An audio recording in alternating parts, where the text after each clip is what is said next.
All right, welcome everyone. Look, I really look forward to having a conversation with you guys and really thinking deeply how we can walk together in shared intent. I'll introduce myself in a moment more formally, but look, I've been floating around the child protection system, education, and really are committed to how we do work well and really empower the voices of every community member, and in particular lived experience and First Nations knowledge systems. So what I'm going to offer you today is some process-based steps or ways of thinking and being that can activate that.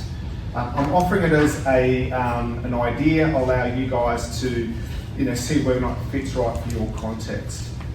But before I do that, I do want to do a really personal acknowledgement of country, and I just invite each and every one of you to bring some mindful awareness on meeting the lands of the First Nations people right here, right now. Thank you. So one of the foundational thinking processes is the ability to bring mindful awareness into the moment. If we're going to be culturally sensitive, trauma-informed, or neuroaffirming, whatever process we want to consider, we have to have the ability to bring mindful awareness into the moment. To be able to hold the space of not for ourselves, but the people we support. So we're going to highlight today, this is a foundational thinking or practice skill for us to do work really well. Now, in terms of my thinking, we're at the Adelaide Oval and I'm a Port supporter, so hopefully you don't take that against me or anything like that. I think we're in the right space. And this is a time of the year where we hear a lot of football coaches saying this. They'll say, we focus on the process, we do the process well, and the outcomes or game day is going to be what it is. And that's really the heart of the thinking that I bring. We have to do the process well. We have to think in a certain way to really empower all knowledge systems. We heard this morning from Mark and Diane the really importance of moving away from medicalised lenses. We have to work towards that where everyone's experiences, lived experience, cultural knowledge systems, but also broader Western knowledge systems can be useful at times too. We have to bring that together. So I'm going to really get you guys to think about process. What's a good process? And my intent today is really about bringing you back to that shared thinking and reflection process by how you empower knowledge systems, how you work with others in shared intent, and how do we deliver locally meaningful growth outcomes. And one of the ideas you're going to hear is the importance of having an intent. We're going to ask you, what is your intent? If you're working with a child or a young person, what is your intent? If you're developing a program, what is your intent? If you do not know your intent, don't do anything. Because what we're going to say is intent is a piece of language that is not owned by a discipline, it's not owned by a cultural knowledge system. It is the ability to ask the question, what are we doing and why? So I'm going to introduce you to some of these ideas. I will acknowledge that I do have a context as well. We're going to talk about context as key. And as a white middle-aged male, I have a context of privilege. I'm not going to deny that, but I do also have a context of intergenerational trauma. My mum was born in 1939, Nazi-occupied Holland at the start of the war, lived in a war zone. My dad was raised in the southeast and found himself in institutionalised care and abuse there. And I also acknowledge I've been trained as a psychologist, and as Mark and Diane said this morning, there is a whole lot of institutional racism built into knowledge systems that I've been trained. And I've had to decouple myself from those. Yes, I still come back to them at times, but I'm really invested, how do you do the process well? And some of that process well isn't just about replicating the knowledge I've had as a psychologist. So what you're going to hear today is how do we do process well, how do we personalise our responses to the needs and context of a child, and how do we really value contextualisation. Contextualisation means we value everyone's context, in particular First Nations children, young people and families, and that is at the heart of our thinking. But context could also be neurodiversity. It could be gender, it could be identity. So we're going to consider contextualisation through the lenses of culture today, but we acknowledge those lenses can also be more broad than that. I'm definitely not a cultural expert, but I'm a thinker around process. And the work of LBI Foundation is really about bringing that into action as made practical for the Impact program. And we have a network of people across South Australia, as you can see there, community champions who do a lot of work. And a number of them are First Nations. So I'm going to introduce 8 ideas today. This is where we're going to cover, and I'm going to introduce these as ways of thinking and being, and invite you guys to consider, does this resonate for my context? Because I'm going to highlight that these are the heart, from my lens, of being trauma-informed, therapeutic, culturally sensitive, but it doesn't mean you have to use the words I give you here. Hold on to the intent behind the language, not the actual language. And the first one is mindful awareness. The ability to bring awareness into the moment. So, each and every one of you are sitting here, and I'm inviting you to bring awareness in the moment, because unless you are aware, you cannot bring cultural context into your thinking. So we do a lot of work in our systems where we give all these people this training. We do all this cultural sensitivity training. We do training on trauma, etc. But unless you could bring awareness into the moment when that child is sitting in front of you and activate that awareness, that training is useless. So the heart of good practice is awareness. And awareness is really about being mindful. And I've given you a little quiz here, so I know some people have just come through, of some different terms. And I want you to consider which one of these terms are descriptive, which is more mindful-based terms, and which one of these are judgmental. So, I won't go through it straight away, but I'll get you to think about that. The first one, walking around the classroom during lesson time. Judgment or description? Description. This child's unhygienic. Judgment. This child has sexualised behaviour. Judgment. This child's disrespectful. Judgment. Oppositional. Judgment. Says F you when they ask to start work. Description. That's what you're seeing. Trauma behaviour. Judgment. Raises their fist towards a caregiver. Description. That child's angry. I'm going to argue that is a judgment. Anger is a feeling.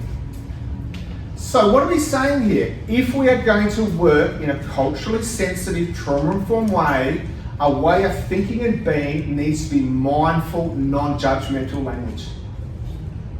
That's a way of thinking and being. So when we're designing a program, we're sitting in a care team, working alongside people, which words are dominant? You can have every bit of knowledge, but if that team of people are being judgmental, that's the rabbit hole you go down, and that changes the thinking or the practice that you bring. So this is really the question I'm going to leave you with. How do you talk about children and families? Is judgmental or descriptive words more dominant? Let's look at the next concept. This is what this conference is all about. Context is key. And when I was first a youth worker working in residential care, 25 years ago, I still remember, all the really complex behaviours, and I was very naive. I wasn't even trained as a psychologist then. And I didn't really understand context. Culture was something that you heard about, but you went back to your own knowledge system. So my journey has really been about understanding context. And this conference is adding to that knowledge system. So I'll give you an example.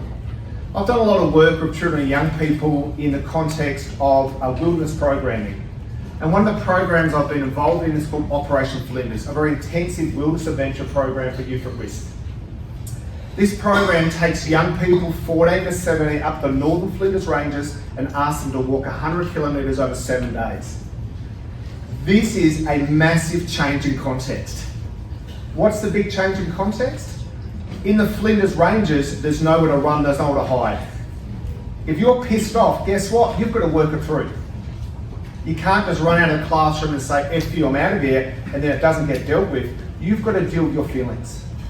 And in that context, there's a detox, there's a whole lot of other stuff. And we see young people going through intensive experiences, And they do get to that point like, what the hell? But eventually, over the course of that program, that context opens them up. Yeah, maybe I could do something a little bit different. Problem awareness kicks in. And for some of those young people, they work towards goal setting and action plan. So what am I highlighting here? Context is key.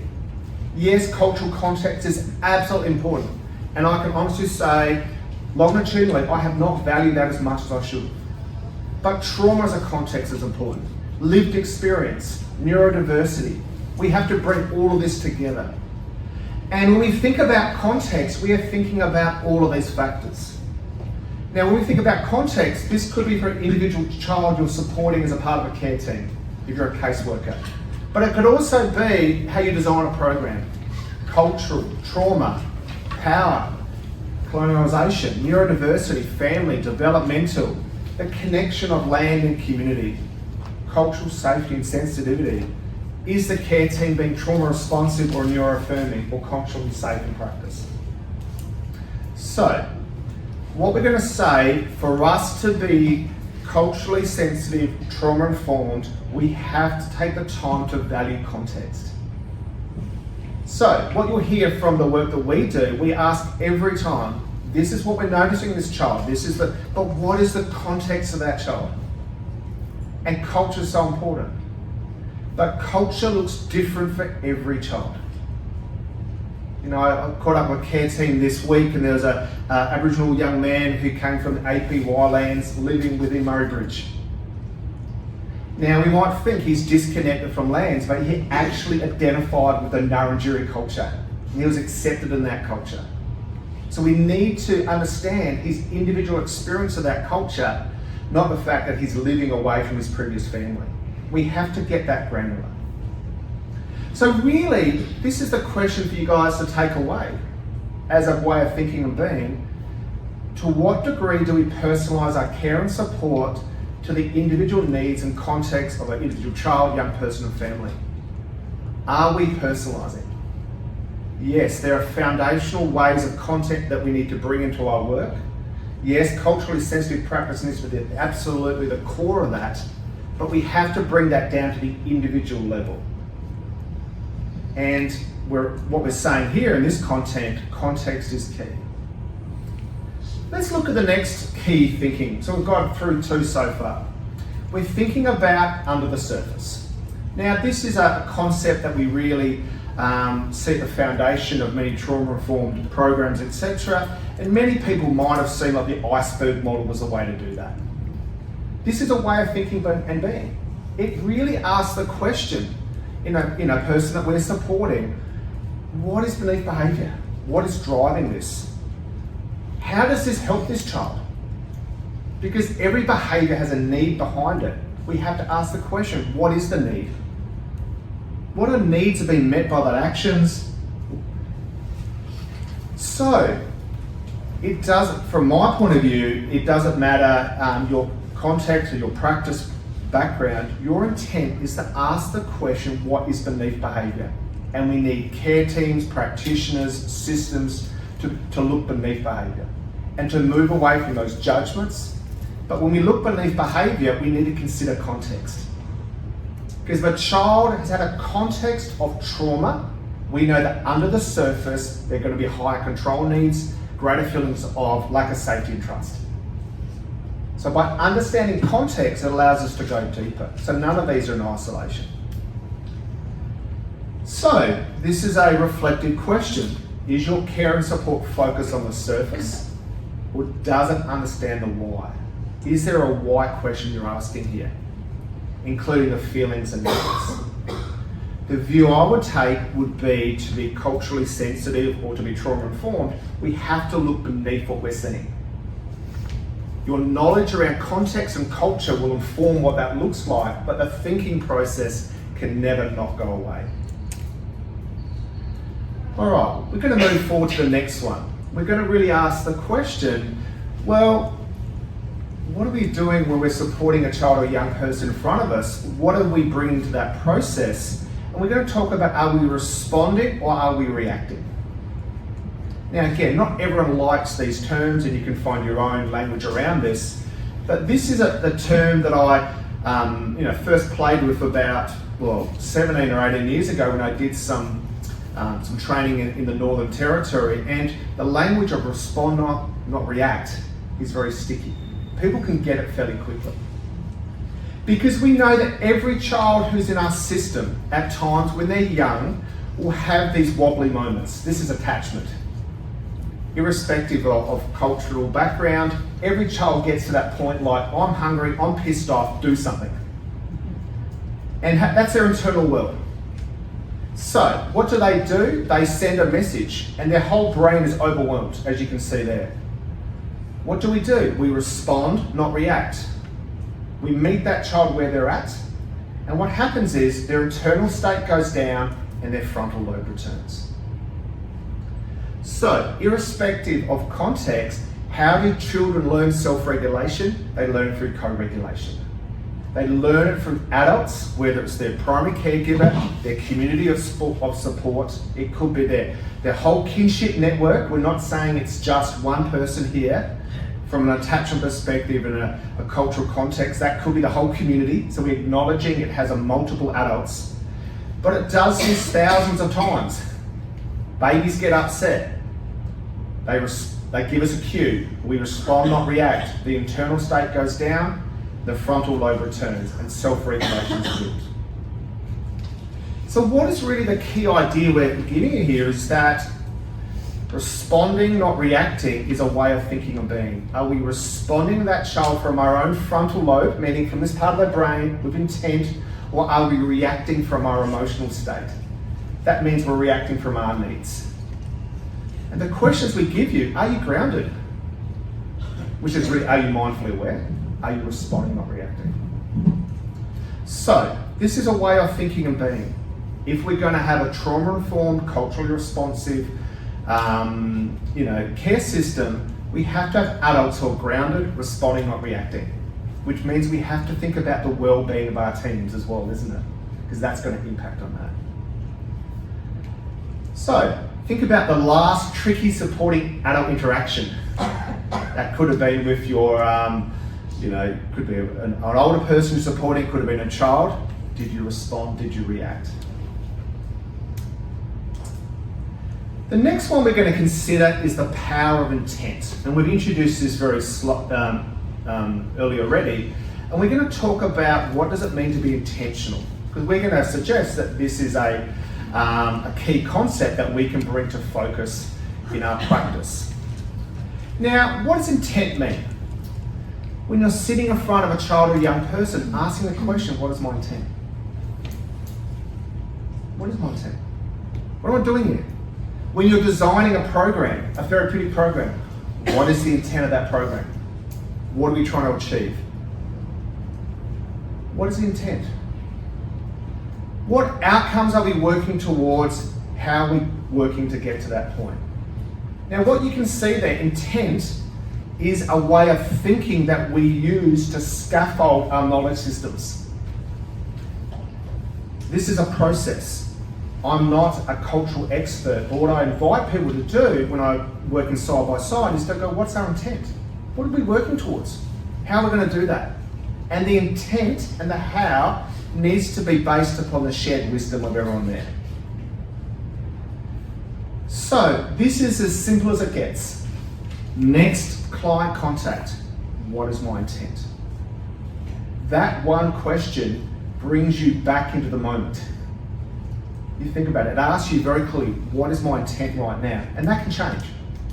Your intent could be to a home visit and to support a child or young person, build some self-awareness.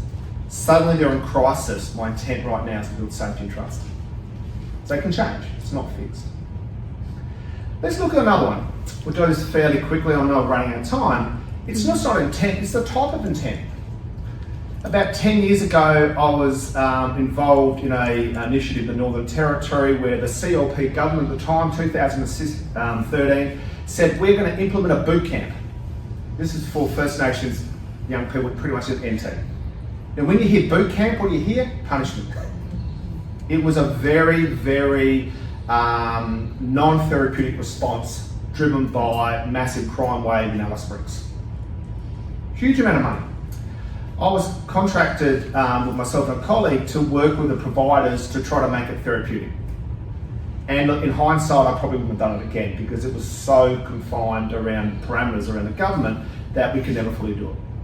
But the key part of what drove the therapeutic was the intent and making that program a growth-focused program, not a compliance or punishment-focused program. So you can have intent, but it's the type of intent. So we really asked the program providers, what's the intent of your program? Is it about compliance or punishment? That's what the government wanted. That was what the front page of the NT News wanted, punishing young offenders. Or is it about fixing these kids? That's what they wanted as well. Is this program just about managing behaviour, or was it about growing children and young people's capacity for self-management? So what makes a program therapeutic is when growth as the intent is more visible. We move away from punishing, managing behaviour, and we think about growth. So that principle was embedded within the program delivery, and as simple as that sounds, that's the catalyst from moving something therapeutic to non-therapeutic. Is your therapeutic program, does it have a growth-focused intent? If your dominant language in your service is managing behaviour, I would argue that is not necessarily a therapeutic program. Yes, you have to manage behaviour. You want to uplift growing child youth capacity for self-management. We want to bring growth as a bigger focus. Got two more. I'm going to go through this fairly quickly for time. So, I've talked about growth as the intent. The next one is, well, how do we actually build shared intent? What does that actually look like in action? And the work we do at LBI really comes back to this mnemonic, the what, how. So the what, how is three key questions. What's happening, what's important, how do we act? What, how is a process of intent. What does that mean? We're in a care team. What's happening for that child? Their context, their needs under the surface. What's important? And we bring all knowledge systems into that, uplifting First Nations. How can we act? We draw upon all the knowledge systems as well. So what we're saying here, good thinking, good practice is about good process. This one concept is the foundation of being intentional, and it invites all knowledge systems to really get involved in a co-design or collaboration. So the question for you guys is this: are you working in shared intent? And how do you do it? Have you got a method to do that? Because we all talk about collaboration. Yeah, collaboration this, collaboration that. But have you got a strategy to do it which actually invites people to do it well? Because if you don't have a strategy, then you're pretty much like herding cats. Everyone's doing their own thing. And you can't do it well. And the last one is about community. And this is really the foundation of what we heard this morning with Mark and Diane in particular, is that to do work well, we need to value community.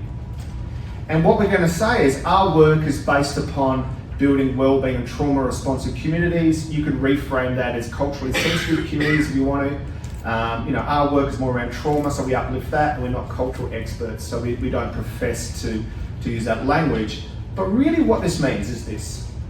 A community could be anyone who has a shared purpose. A community could be 3 kids around a child in a care team. Community could be a resi care program. Community could be the whole agency. Community could be the community. And what we're saying is we want that community to be responsive. They can respond, not react, to the individual needs, mental health, trauma, wellbeing, developmental, cultural, in a way that's personalised or contextualised. In other words, they don't do generic-based responses. They meet every person where they're at, and they bring what, how thinking to that situation. And what this really means is there's multiple people working in shared intent, where the shared intent includes the young person and family, but it also includes the practitioner team, the support team. You guys are community too. So as I'm starting to close up, I'm really inviting you guys to think about, do you bring equal intent to intentionally building the wellbeing of your staff teams? And do you have a shared practice approach in how you support both staff and clients? Because if your practice approach is just about supporting clients, well, that's great, but it's actually you need to be strong. The practice approach should be community. You be part of that too. So as I bring it all together, I'm going to go back to my initial intent, which you guys can hopefully evaluate, have I achieved that intent or not. I've invited some thinking processes that are designed to empower, build a shared intent, and ideally activate growth outcomes. Here are the 9 elements. They're not exhaustive. You can find your own language for that. But what I'd say to you, the take-home message today is do the process well. Think about the elements you're doing to bring people in shared intent. We need to empower all knowledge systems, in particular cultural, but we need to have methods which do that ongoingly so they don't get lost in decision making. Otherwise, what happens, people get invigorated from conferences like this, but go back and the thinking process don't allow this content to come to action.